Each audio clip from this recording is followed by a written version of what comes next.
యార్లగడ్డ వెంకట్రావు మీరు అడగడానికి వస్తారని ముందే అధ్యక్ష, గన్నవరంలో అంతకుముందు అక్రమ మైనింగ్ మీద ప్రభుత్వం విచారణకు ఆదేశించింది అధ్యక్ష. దాన్ని ఏ స్టేజ్ కొంచెం వివరాలు తెలపాలి అధ్యక్ష. మేము క్వశ్చన్లు అడగకూడదు కాబట్టి క్వశ్చన్ ఎవరు ఇవ్వట్లేదు అధ్యక్ష, అందుకని 0 అవర్లు అడుగుతున్నాం అధ్యక్ష. అట్లాగే గ్రావెల్ ఇబ్బంది ఉన్న పరిస్థితి అధ్యక్ష, కానీ అది గ్రావెల్ మీద కూడా ఇసుక మీద లాగా పాలసీ తీసుకోవాల్సిందిగా గౌరవ మంత్రి గారిని కోరుతూ, డిఎంఎఫ్ ఫండ్ కూడా మా కాన్స్టిట్యూన్సీకి ఎక్కువ ఇస్తే జిల్లా మొత్తానికి వెళ్తుంది. మా కాన్స్టిట్యూన్సీకి డిఎంఎఫ్ ఫండ్ కరెక్ట్గా ఇస్తే ప్రభుత్వంతో కూడా పెద్ద పని ఉండదు అధ్యక్ష. ఆ డబ్బులతోనే అభివృద్ధి చేయొచ్చు అధ్యక్ష. అలాగే గన్నవరం ఎయిర్పోర్ట్ నుంచి గ్రేటర్ దాని మీద కూడా పోయిన సెషన్లో క్వశ్చన్ అడిగినా ఆ రోజు చేస్తామని చెప్పారు, కానీ అటు గన్నవరం సైడ్ గ్రేనరీ లేదు అధ్యక్ష. ఎయిర్పోర్ట్ నుంచి టువర్డ్స్ జంక్షన్ వైపు. అలాగే ఈ పక్క కూడా 45,000 చదరపు మీటర్లు ఉంది, ఇంకో 45,000 చదరపు మీటర్లు వేస్తామని చెప్పారు, కానీ దాని మీద అసలు అతిగతి లేదు అధ్యక్ష. బెంగళూరు ఎయిర్పోర్ట్, చెన్నై ఎయిర్పోర్ట్ లాగా మన ఎయిర్పోర్ట్ కూడా బాగుండాలంటే అర్జెంటుగా గ్రేనరీ మీద దృష్టి సారించాల్సిందిగా సంబంధిత మంత్రి గారిని కోరుతున్నాను అధ్యక్ష. ధన్యవాదాలు. రాబోయే భోగాపురం గురించి మాట్లాడుకున్నాం, ఇప్పుడు ఉన్న గన్నవరం గురించి మీరు ఎక్కువ శ్రద్ధ తీసుకోవాలి. రోడ్ల గురించి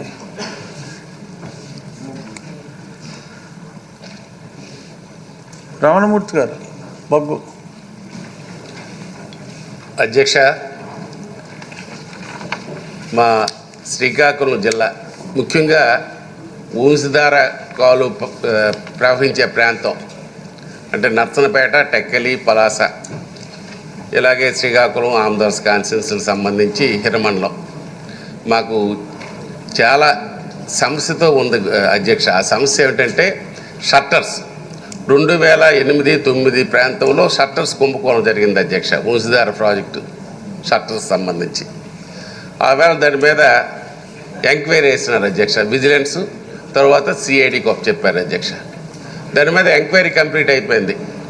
ఆ షట్టర్స్ కొన్ని తయారై గొడౌన్స్లో ఉండిపోయాయి, కొంత మెటీరియల్ బయట పడేసి ఉంది. నాటి నుంచి నేటి వరకు దాని మీద ఎటువంటి చర్య లేదు. సరే, చర్య అవతల ఉంచండి.